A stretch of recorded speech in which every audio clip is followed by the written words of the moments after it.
Never. All we have left between us is that we will die together. I am Rylanor of the Emperor's Children, ancient of rites, venerable of the Palatine host, and proud servant of the Emperor of mankind, beloved by all. I reject you now and always. Welcome back, guys. Today we'll discuss the last Loyalist of the Emperor's Children Traitor Legion. How did he survive the Isstvan 3 Atrocity and what happened to him next? So let's do this. Rylanor, known as Ancient Rylanor and Rylanor the Unyielding, was a venerable dreadnought and hero of the Emperor's Children Legion during the Great Crusade. He served as the 3rd Legion's Ancient of Rites and had been mortally wounded battling the Eldari in the late 13th millennium, solar decades before the outbreak of the Horus heresy. Following his wounding, Rylanor was interred within the adamantium shell of a Contemptor Baton dreadnought. Rylanor was only part of the Primarch Fulgrim's honor guard by tradition, though he was increasingly troubled by the direction the 3rd Legion moved in after the assault on the Xenos world of Leyran, where Fulgrim acquired the demonic Lair blade. At the last minute, he traded places for the combat drop onto Isstvan 3 with Captain Saul Tarvitz of the 10th Company, who was supposed to go instead as one of the Emperor's Children Loyalists marked for betrayal and death. Betrayed unto his own death by the duplicitous actions of the War Master Horus, Rylanor rallied the surviving Loyalist Emperor's Children and fought against the traitors during the Battle of Isstvan 3. After the final orbital bombardment of the planetary capital of Isstvan 3, the Coral City, the venerable dreadnought took himself off into the depths of the Percentor's palace, never to be seen again. It was not like Rylanor to run from a fight, though the traitor Lucius, who initially fought on the side of the Loyalists before turning against them to reclaim his position in the 3rd Legion, had overheard Captain Saul Tarvitz mention something about the honored ancient guarding something, though he did not know what it was. Rumor was that he had found some kind of underground hangar, but if that were the case, the renegade Imperial Planetary Governor Vardus Praal had not utilized it to escape when the legions arrived. Rylanor's fate ultimately did not matter to his traitorous former kin. For whatever Rylanor's purpose, they believed that it was doomed to failure, and that he had been buried beneath thousands of tons of radioactive slag like all the other Loyalists on Isstvan 3. Thousands of Terran years after the events that occurred during the Horus heresy, a trio of heretic Astartes from the Thousand Sons Traitor Legion, Murshid and Akhtar, led by the Chaos Sorcerer Malin Vestario, were dispatched by the Demon Primarch Magnus the Red from Solitarius, the planet of the sorcerers, to investigate a distress signal that came from a long dead world. The message repeated itself over and over with a simple phrase, ambiguous yet portentous: the ancient awaits. The investigating Thousand Sons arrived on the dead world and traversed a series of subterranean catacombs until they reached a hangar with a small spacecraft located at the center that had been destroyed by tons of failing masonry. Beside the craft, Vestario spotted the shattered outline of an ancient Contemptor dreadnought. Dust and ash lay thick on its adamantium sarcophagus, the color of its armor all but obscured. One leg had been sheared from its body, and its left side buckled inward so deeply that the flesh within was surely dead. Its weapon arms, an assault cannon, and a splay-clawed power fist were aimed skywards, as if this ancient hero of the Space Marine Legions had sought to vent his fury towards the heavens with the last of his existence. As Vestario drew closer and sought for a way to disconnect the source of the distress beacon the Thousand Sons had received, the ancient and not so dead dreadnought awakened and wrapped its massive power fist around the body of Brother Murshid. The dreadnought also aimed its mighty assault cannon at Vestario before pausing and declaring that they were not the ones the dreadnought sought. Unaware of the wider events that had occurred during the Horus heresy, the dreadnought did not know of the 15th Legion's fall to chaos. Realizing this, Vestario quickly played along and told the dreadnought that the Legion still endured, but the dreadnought, though barely clinging to life, knew evasion when he heard it. The sorcerer then explained that he would not like the truth. When Vestario inquired as to the identity of the dreadnought, the ancient explained that he was "He who remembers. I am the Ancient of Rites." Like a thunderbolt, a sudden flash of prescience swept through Vestario as he came to the startling realization that the war-wrecked dead world above them was none other than Isstvan III, the site where the War Master Horus had cut the Loyalist chaff from his traitor legions and first revealed his allegiance to Chaos. The dreadnought was none other than ancient Rylanor of the Emperor's Children. Vestario knew the name. The only mention of the dreadnought's fate came from the most unreliable of narrators, Lucius the Swordman, who claimed Saul Tarvitz spoke of an underground hangar the dreadnought was rumored to have found.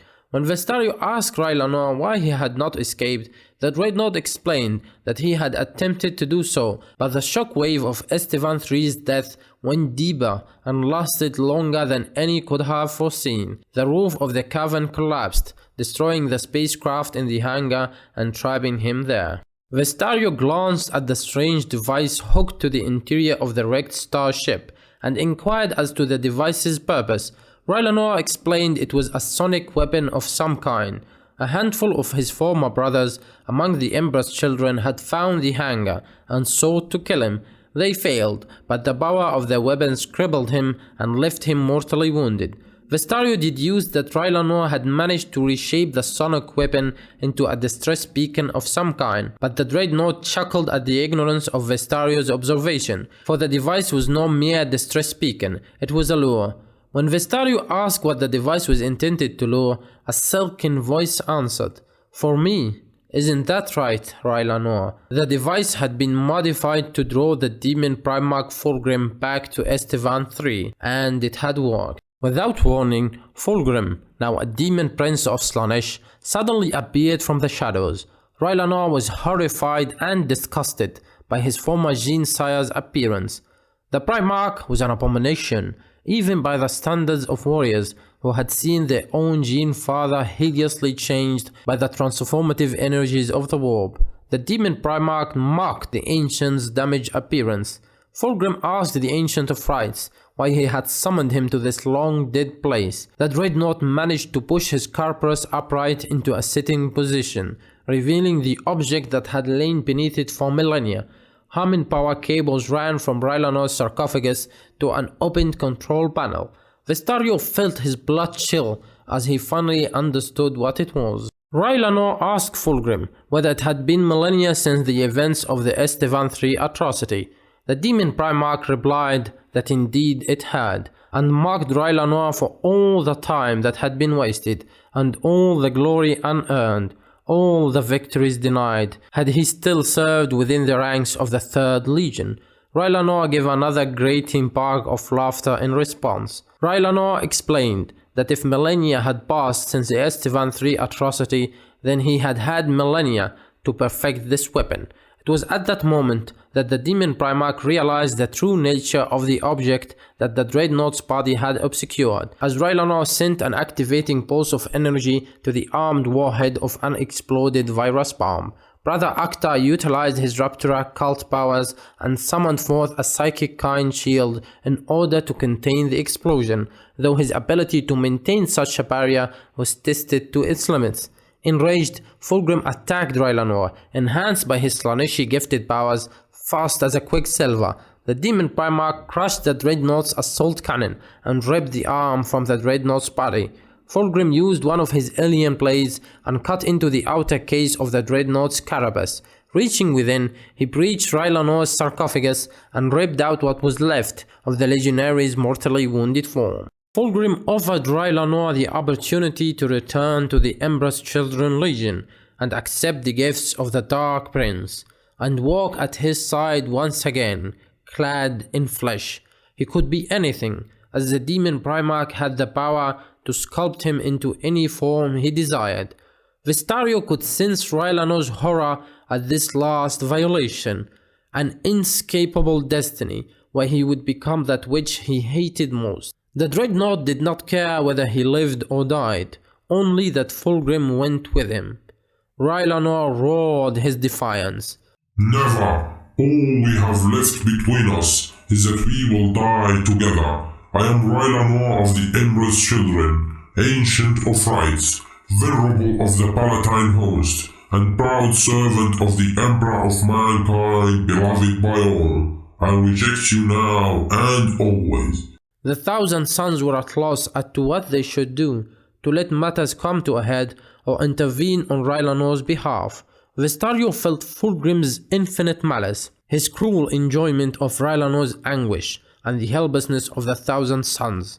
The Primarch of the Emperor's Children revelled in his overweening pride, a trait Magnus the Red had more than once told Vestario had been present long before his fall to chaos. But more than anything, stronger even than Fulgrim's spite, Vestario felt Rylanor's pride and honor, the unbending core of greatness that had set him against his brothers and seen him descend into obsessive madness, trapped beneath the surface of a dead world. Vestario took the measure of Fulgrim, seeing nothing worthy in him. His fellow warriors felt the moment his decision was made. Vestario raised his bolter and fired a mass reactive shell into the back of Brother Acta's skull. The Raptor's head exploded, and with his death, the psychic force holding back the warhead's detonation ended. Once more, all life was burned away on Isstvan 3, first by the organic decay wrought by the Life Eater virus, and then by the planetary conflagration that followed, as all of that organic matter ignited. It took much less time for the Life Eater virus to burn out on Isstvan 3's second death. Yet not long after, a shadow emerged from the Undercity, a serpentine outline of cinders, held together by a web of demonic energy. Not even the viral toxins wrought by ancient imperial science could unmake that which the darkest powers of the warp had raised up. The Phoenician's form was already weaving itself anew, but his soul was broken, for no pain, no hurt, and no injury could wound such a being as much as the denial of its own imagined magnificence. That simple truth was ancient Rylanor's final victory. Alright guys, thanks a lot for watching. Don't forget to subscribe and hit that notification bell to stay tuned for more.